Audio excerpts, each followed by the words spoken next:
Je suis Monsieur Faux Alain Glove René. Aujourd'hui, nous allons étudier la biologie cellulaire. En effet, la cellule est l'unité biologique structurelle et fonctionnelle fondamentale de tous les êtres vivants connus.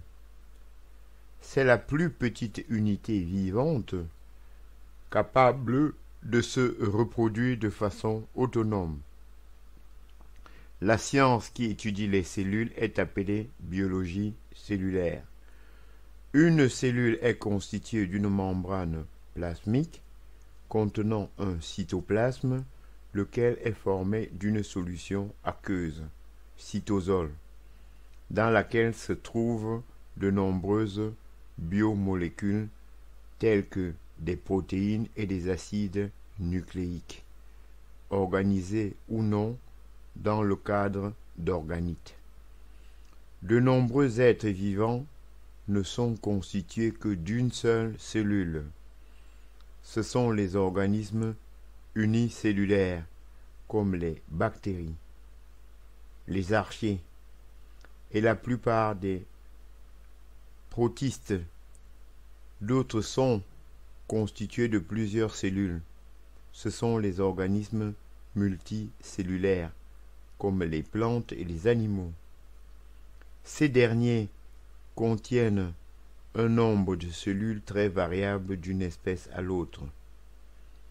Le corps humain en compte ainsi de l'ordre de 100 000 milliards, mais est colonisé par un nombre de 1 à 10 fois plus grand de bactéries qui font partie de son microbiote et sont bien plus petites que les cellules humaines. La plupart des cellules des plantes et des animaux ne sont visibles qu'au microscope avec un diamètre compris entre 10 et 100 microns. L'existence des cellules a été découverte en 1665 par le naturaliste anglais Robert Hooke, qui leur a donné le nom latin cellula, en référence aux petites chambres occupées par les moines dans les monastères.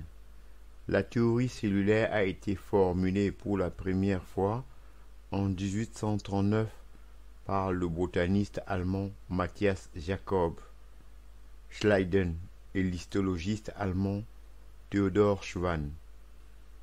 Elle expose que tous les êtres vivants sont constitués d'une ou plusieurs cellules, que les cellules sont des unités fondamentales de toutes les structures biologiques, qu'elles dérivent toujours d'autres cellules préexistantes et qu'elles contiennent l'information génétique nécessaire à leur fonctionnement ainsi qu'à la transmission de l'hérédité aux générations de cellules suivantes.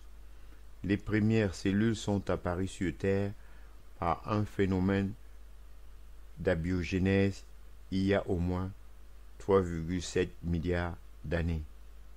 Ainsi, j'en ai donc terminé avec cette introduction et je vous en remercie.